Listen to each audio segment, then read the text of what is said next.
ఇక్కడ నిల్చున్నటువంటి నలుగురు అభ్యర్థుల్ని ఖచ్చితంగా రేపు భారీ మెజార్టీతో మీ వార్డులలో గెలిపించుకున్నట్టయితే ఇక్కడ ఉన్నటువంటి ఇంటర్నల్ సమస్యలన్నింటినీ పరిష్కరించడానికి మన ఎమ్మెల్యే కడియం శ్రీహరి గారు ఉన్నారు, మీ ఎంపీగా కడియం కావ్య నేనున్నాను అని మీ అందరికీ తెలియజేసుకుంటున్నాను.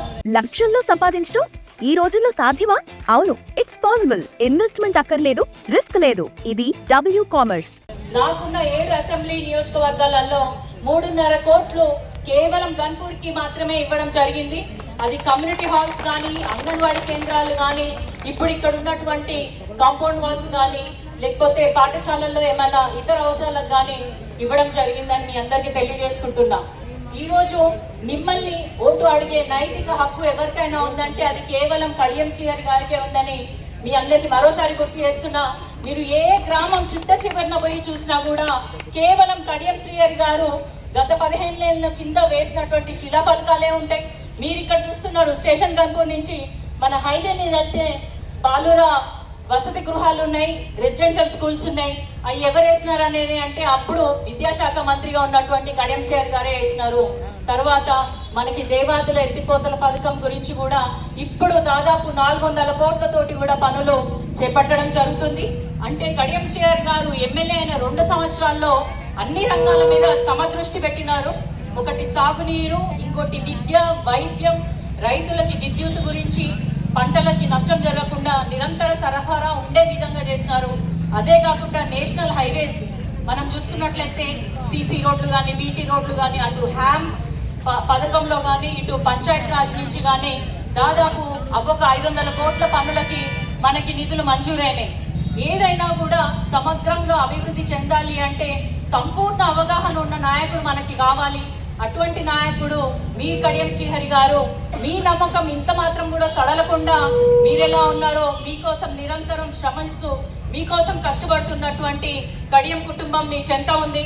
అనుదినము మీ మధ్యనే ఉంటుంది. ఏ ఒక్క రోజు కూడా సెలవు తీసుకోకుండా అనుక్షణం ఇక్కడ జిల్లా ఆఫీస్లో కడియం శ్రీహరి గారు మీకు అందుబాటులో ఉంటున్నారు, మీ ఎమ్మెల్యే గారు. నేను కూడా నిత్యం మీ మధ్య ఉంటూ మీ ప్రశ్నలని అక్కడ పార్లమెంట్లో ప్రశ్నిస్తూనే అక్కడ కేంద్రం నుంచి మనకు రావాల్సిన నిధుల గురించి ఎప్పటికప్పుడు మాట్లాడుతూ ఉన్నాను. కాబట్టి ఎక్కడ కూడా మేము అలుపెరగకుండా స్టేషన్ గన్పూర్ అభివృద్ధి మా ధ్యేయంగా పనిచేస్తున్నాము. మాకు ఎక్కడ కూడా స్వలాభం లేదు. ఎక్కడ కూడా మేము కాంట్రాక్టర్ల దగ్గరనో పర్సంటేజీలు తీసుకోవడమో భూ కబ్జాలు చేయడం అసలు ఆ చరిత్రే మాకు లేదు. కాబట్టి ఇంత క్లీన్ చిట్ ఉంది కాబట్టి మీరు కడియం శ్రీహరి గారిని 2 సంవత్సరాల కింద ఎట్లా నన్ను గెలిపించారో, తర్వాత సంవత్సరాల కాలం కింద నన్ను గెలిపించారు. మొన్నటి పంచాయతీ ఎలక్షన్స్లో కూడా 143 పంచాయతీ సెగ్మెంట్లు ఉంటే అందులో దాదాపు 100 కాంగ్రెస్ పార్టీ బలపరిచిన అభ్యర్థుల్ని మీరు గెలిపించుకున్నారు. ఏ ఒక్క రోజు కూడా మీరు వీళ్ళు పనిచేయాలన్న ఆలోచన మీకు రాదు. ఎందుకంటే అట్లాంటి ఆలోచన లేకుండా చేస్తాం మేము. కాబట్టి మీకు ఇప్పుడు ఇంకో విషయం ఏం చెప్పబోతున్నా అంటే, ఇప్పుడు మన ఎక్స్ సర్పంచ్ గారు చెప్పినారు ఇక్కడ మనకి రోడ్లు సరిగ్గా లేవు కాలనీలలో, వార్డులలో అని చెప్తున్నారు. మన మున్సిపాలిటీకి దాదాపు 50 కోట్ల నిధులు మంజూరైనాయి. అందులో 20,000 కోట్లు ఆల్రెడీ టెండర్లు పిలవడం జరిగింది. ముఖ్యంగా internal roads, CC roads, BT roads వీటన్నిటిని కలుపుకొని స్టేషన్ గన్పూర్, శివునిపల్లి, చాగల్లో 3 గ్రామాల్లో కూడా దాదాపు 16,50,00,000 నిధులతోటి కూడా మనకి ఈ రోడ్లకి శాంక్షన్ రావడం జరిగింది. మీరు స్టోర్ క్రియేట్ చేసి లింక్ లేదా QR ని షేర్ చేస్తారు. కస్టమర్ ఆర్డర్ ప్లేస్ చేస్తారు. డెలివరీ, రిటర్న్స్, రిఫండ్స్ అన్ని ప్లాట్ఫామ్ హ్యాండిల్ చేస్తుంది. అది టెండర్ ప్రక్రియ మొదలవుతుంది. అవగానే కూడా మీ ఎమ్మెల్యే గారు కడియం శ్రీహరి గారు ఒకటే మాట చెప్పినారు, ఈ 50 కోట్ల నిధుల పనులు కూడా కేవలం సంవత్సరం కాలంలోనే పూర్తి చేస్తారు. మీరు కనుక అత్యధిక మెజార్టీ తోటి మీ అభ్యర్థుల్ని గెలిపించుకొని కాంగ్రెస్ పార్టీ అభ్యర్థులు గెలిపించుకుంటే ఇంకో 50 కోట్ల నిధులు తీసుకొచ్చి మన స్టేషన్ గన్పూర్ మున్సిపాలిటీని మోడల్ మున్సిపాలిటీగా చేసే ఉద్దేశంతో కడియం శ్రీహరి ఎమ్మెల్యే గారు ఉన్నారు, నేను ఉన్నానని మీ అందరికీ తెలియజేసుకుంటున్నాను. నా నిధులు కూడా నేను చెప్తాను. ఇదే కాకుండా స్టేషన్ గన్పూర్కి సంబంధించి ఒక ఇంటిగ్రేటెడ్ మార్కెట్కి 4 కోట్లతోటి కూడా పనులు చేయడం స్టార్ట్ అవుతుంది. ఇవన్నీ కూడా క్రమంగా ప్రతిదీ కూడా ఏది చేస్తే బాగుంటుంది అనే ఆలోచనతో మేము ఉన్నాము. అందుకే ఇంత ధైర్యంగా మిమ్మల్ని ఓటు అభ్యర్థించడానికి వచ్చినాము. మీ అందరికీ నేను ఇంకొక విషయం చెప్తున్నాను, వేరే పార్టీలు ఏవైనా కూడా బీఆర్ఎస్ కానీ బీజేపీ కానీ వాళ్ళ అభివృద్ధికి ఆలోచనకి చాలా ఆమడ దూరంలో ఉంటారు. మీరందరూ కూడా స్టేషన్ గన్పూర్లో కడియం శ్రీహరి గారు చేసిన పనులు చూడండి. మీకు ఎంపీగా నేను చేసిన పనులు చూసి ఓటేయాలని మీ అందరికీ తెలియజేసుకుంటూ మీ అందరినీ ఇక్కడ కలవడం చాలా సంతోషంగా ఉంది. నా ఎంపీ ఫండ్స్ ముఖ్యంగా మహిళా భవనాలకే ఇచ్చినాను, కమ్యూనిటీ హాల్స్కే ఇచ్చినాను. ప్రతి వర్గానికి మేము న్యాయం చేస్తాము, ప్రతి అభ్యర్థికి. ఇక్కడ మిమ్మల్ని కేవలం ఓటు బ్యాంక్గా చూసే ఉద్దేశం ఏమాత్రం లేదని నేను ఇక్కడున్న చిల్పూర్ బాలాజీ సాక్షిగా నేను చెప్తున్నాను. ముగ్గురు వెంకటేశ్వర స్వామి సాక్షిగా నేను మీకు చెప్తున్నాను. 500 ఇళ్ళు వచ్చినాయి. అందులో దాదాపు 175 కోట్లు ఒక్కొక్క ఇంటికి 5 లక్షల చొప్పున వచ్చినాయి. దాదాపు 95% వరకు ఆ ఇండ్ల పనులు అయిపోయినాయి. వచ్చే సంవత్సరం మళ్ళీ ఏప్రిల్లో మేలోనో మళ్ళీ ఇంకొక దఫా 3000 ప్రతి సంవత్సరం ఈ 5 ఏళ్ళు 3500 ఇళ్ళు రాబోతున్నాయి. రాకపోతే రాని రోజు మమ్మల్ని అక్కడికి నిలబెట్టి ఖచ్చితంగా ఓటు మీకు వెయ్యము, నీకు ఎందుకు వేయాలని అడగండి, నేను నీకు సమాధానం చెప్తాం. సరేనా? ఖచ్చితంగా మీకు ఇల్లు ఉండాలి, సన్న బియ్యం ఉంది, కొత్త రేషన్ కార్డ్స్ ఉన్నాయి, ఇందిరమ్మ ఇండ్లు ఉన్నాయి.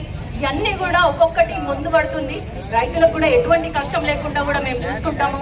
అన్ని నియోజకవర్గాల గురించి కాకుండా స్టేషన్ గన్పూర్ మాత్రం ఖచ్చితంగా అభివృద్ధి బాటలో నడుస్తుంది అని నేను దేవుని సాక్షిగా ప్రమాణం చేస్తున్నా. మీరందరూ కూడా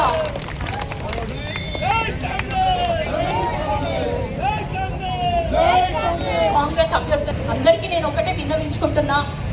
ఈ కుటుంబంలో ఒక వ్యక్తిలా మమ్మల్ని ఎప్పటి నుంచో ఆదరిస్తున్నారు. స్టేషన్ గన్పూర్ మాకు రాజకీయ భిక్ష పెట్టింది. అదేవిధంగా ఎల్లప్పుడూ మీకు సదా మీ సేవలో ఉండడానికి నేను కానీ కడియం శ్రీహరి గారు మీ ఎమ్మెల్యే గారు కానీ ఎప్పుడు సిద్ధంగా ఉంటుందామని తెలియజేసుకుంటూ ఒక్కసారి ఏ వార్డు నుంచి ఏ అభ్యర్థి పోటీ చేస్తున్నారో మీకు చెప్తూ వారిని మీకు పరిచయం చేయదలుచుకున్నాను. 2వ వార్డు కుర్రం హరినాథ్, చేతి గుర్తుకే. 3వ వార్డు కుర్రం హైమ. అమ్మ, ఈ ఆడబిడ్డలందరూ కూడా ఆడబిడ్డల కష్టాలు తెలిసినారు కాబట్టి ఖచ్చితంగా మహిళల్ని అయితే 100% గెలిపించాలి. మగవాళ్ళని ఇంకొక ఎక్కువ 101% ఎక్కువనే గెలిపించుకోవాలి. ఎందుకంటే received 6 rupees. ఆ పైసలేవి నాకు రావట్లేదు. 4వ వార్డు పూర్ల శంకర్ అన్న.